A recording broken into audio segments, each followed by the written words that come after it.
টানা 12 দিনের যুদ্ধ শুরুটা করেছিল ইসরায়েল। যুদ্ধবিরতির পর ক্ষয়ক্ষতির হিসাব করতে শুরু করেছে দুপক্ষই। ইরানের হামলায় ইসরায়েলের বেন গুরিয়ন বিশ্ববিদ্যালয়ের অন্তত 6টি গবেষণাগার পুরোপুরি ধ্বংস হয়ে গেছে, আংশিক ক্ষতিগ্রস্ত হয়েছে আরও 9টি। মঙ্গলবারই এ তথ্য জানিয়েছে ইসরায়েলি সংবাদ মাধ্যম টাইমস অফ ইসরায়েল।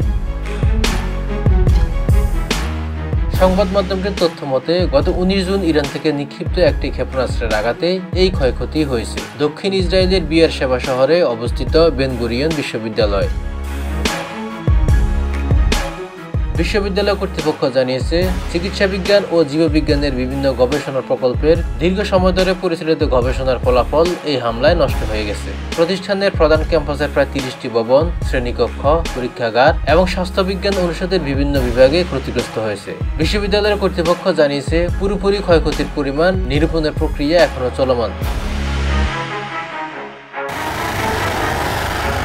13 জুন থেকে ইরানের বিভিন্ন সামরিক ও পারমাণবিক স্থাপনায় বিমান হামলা শুরু করে ইসরায়েল। হামলার জবাবে 24 ঘন্টারও কম সময়ের মধ্যে ইরানও পাল্টা ক্ষেপণাস্ত্র ও ড্রোন হামলা চালায়। গত রোববার যুক্তরাষ্ট্র সরাসরি সংঘাতে জড়িয়ে পড়ে এবং ইরানের 3টি পারমাণবিক স্থাপনায় বোমা হামলা চালায়। অবশেষে 12 দিনের এই আকাশ যুদ্ধের পর যুক্তরাষ্ট্রের প্রেসিডেন্ট ডোনাল্ড ট্রাম্প এক ঘোষণায় ইসরায়েল ও ইরানের মধ্যে যুদ্ধবিরতির কথা জানান। মঙ্গলবার থেকে তা কার্যকর হয়।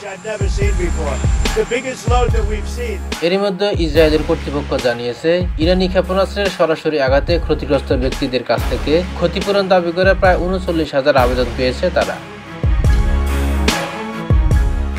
ইসরায়েলি দৈনিক ইদিয়ত ওহরনতের বরাতে বুধবার আনাদোল এজেন্সি জানিয়েছে, ইসরায়েলের কর দপ্তরের অধীনস্থ ক্ষতিপূরণ তহবিলে এখন পর্যন্ত 38,700 আবেদন জমা পড়েছে। এই দাবিগুলির মধ্যে রয়েছে ভবনের ক্ষতি, যানবাহনের ক্ষতি এবং যন্ত্রপাতি ও অন্যান্য সামগ্রীর ক্ষতির আবেদন। দৈনিকটির ভাষ্যমতে ধারণা করা হচ্ছে, আরও হাজার হাজার ভবন ক্ষতিগ্রস্ত হয়েছে যেগুলির জন্য এখনও কোনো আবেদন জমা দেওয়া হয়নি।